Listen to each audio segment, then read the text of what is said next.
Hi, എൻ്റെ പേര് പ്രിയങ്ക. ഞാൻ ആലുവയിലാണ്, എറണാകുളം ആലുവയിലാണ് എൻ്റെ വീട്. എൻ്റെ വീട്ടിൽ അച്ഛനില്ല, അമ്മ, ബ്രദറാണുള്ളത്. ഇപ്പം ഞാൻ ഒരു മെഡിവിഷൻ എന്ന് പറഞ്ഞിട്ടുള്ള നമ്മുടെ ഒരു ലാബിൽ വർക്ക് ചെയ്യുവാണ്. ഞാൻ +2 ആയിരുന്നു കഴിഞ്ഞിട്ടുണ്ടായിരുന്നത്. 2012 ഞാൻ +2 കഴിഞ്ഞതായിരുന്നു. പിന്നെ ഇപ്പോഴാണ് റീസെൻ്റ്ലി ആയിരുന്നു ഞാൻ ഈ വീണ്ടും സെപ്പറേറ്റ്ലി പഠിക്കാൻ വേണ്ടി സ്റ്റാർട്ട് ചെയ്തിട്ടുണ്ടായിരുന്നത്. കറൻ്റ്ലി ഞാനിപ്പോൾ വർക്ക് ചെയ്യുന്നത് മെഡിവിഷനിലാണ്. 1 ഇയർ ഓൾമോസ്റ്റ് ആവാറായിട്ടുണ്ട്. പിന്നെ കുറേ നാളുകളായിട്ട് ഞാൻ വെയിറ്റ് ചെയ്യുമായിരുന്നു ഈ ഒരു ഡിഗ്രി എന്നുള്ളൊരു ഇത് എനിക്ക് വേണമെന്നുള്ളത്. പക്ഷേ +2 കഴിഞ്ഞിരുന്ന ആ ഒരു ടൈമോടുകൂടി തന്നെ ഞാൻ ജോലിക്ക് ജോയിൻ ചെയ്തു. അതായത് +2 കഴിഞ്ഞ് ഇറങ്ങിയപ്പോൾ തന്നെ കല്യാണം അവിടേക്ക് ജോലിക്ക് ജോയിൻ ചെയ്തേക്കുന്നത് കൊണ്ട് പിന്നെ എനിക്ക് പഠിക്കാൻ വേണ്ടി പറ്റിയിട്ടുണ്ടായിരുന്നില്ല.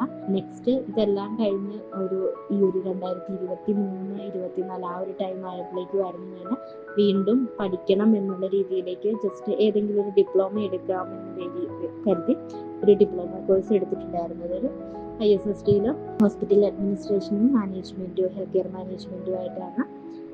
അതെടുത്ത് 1 ഇയറോളം ആ ഒരു ജേർണി കംപ്ലീറ്റ് ചെയ്ത് കഴിഞ്ഞപ്പോഴേക്ക് ഇല്ലാതെ കഴിഞ്ഞിട്ട് കുറച്ചും കൂടി ഇനി എന്തായാലും പറ്റും ഡിഗ്രി ഏതെങ്കിലും എടുക്കണം എന്ന് വിചാരിച്ചിട്ടാണ് ഞാൻ കുറേ സെർച്ച് ചെയ്തിട്ടാണ് ഞാൻ ഇഗ്നോയിൽ ജോയിൻ ചെയ്യുന്നത്.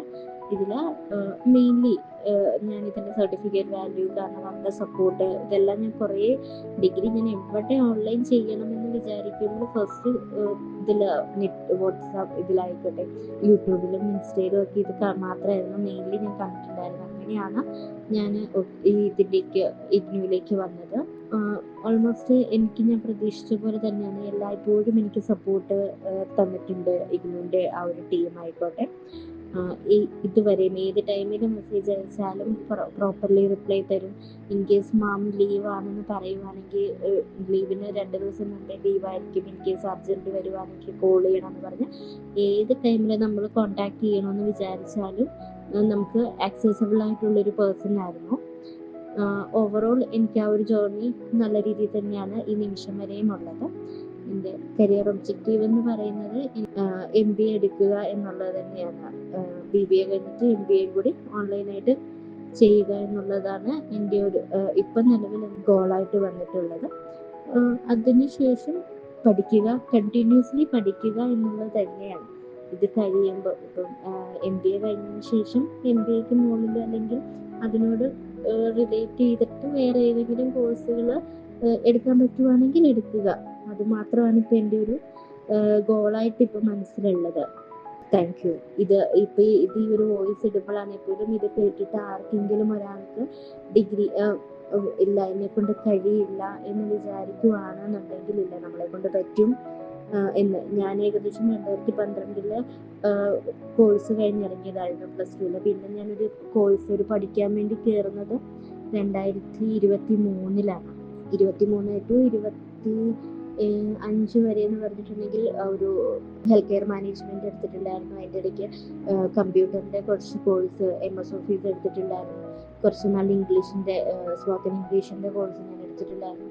ഇതെല്ലാം പഠിച്ച് ഇതിന് ശേഷം നമ്മളെ കൊണ്ട് പറ്റുന്നുണ്ടെങ്കിൽ ഏത് ടൈമാണെന്നുണ്ടെങ്കിൽ നമുക്ക് എടുക്കുന്ന ഒരു കോഴ്സ് കംപ്ലീറ്റ് ചെയ്യാൻ പറ്റും എന്നാണ് ഞാൻ വിശ്വസിക്കുന്നത്.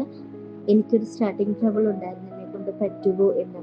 ഇഗ്നോയിൽ പോലും തന്നെ ഞാൻ 1 ഇയറിന് മുന്നേ ഞാൻ ഡിഗ്രിക്ക് വേണ്ടി മെസ്സേജ് അയച്ച് വാട്സപ്പിൽ ചാറ്റ് ചെയ്തിട്ടുണ്ടായിരുന്നു. എന്നിട്ട് ഞാൻ വിചാരിച്ചത് ഓക്കെ, എന്നെ കൊണ്ട് പറ്റുമോയെന്ന് എനിക്കറിയില്ല, എങ്ങാനും എടുത്തു കഴിഞ്ഞ് പാതി വെച്ച് മുടങ്ങിപ്പോയെങ്കിലോ എന്ന് വിചാരിച്ച് വീണ്ടും ഞാൻ ഒരു 4 മന്തിന് മുമ്പേ ഞാനത് വേണ്ടാന്ന് വെച്ചിട്ട് നിർത്തിയിട്ട് പിന്നെ വീണ്ടും ഇല്ല, എന്തായാലും എടുത്തേക്കാം എന്ന് വിചാരിച്ച് ഞാൻ എടുത്തൊരു കോഴ്സാണിത്. അപ്പം ആർക്കെങ്കിലും അങ്ങനെ ഒരു ഇതുണ്ടെങ്കിൽ എല്ലാവരും ധൈര്യമായിട്ട് എടുക്കുക. നമ്മളെ കൊണ്ട് പറ്റും. നല്ലൊരു സപ്പോർട്ടാണ് നമ്മുടെ ടീമിനും ഉള്ളത്. Thank you.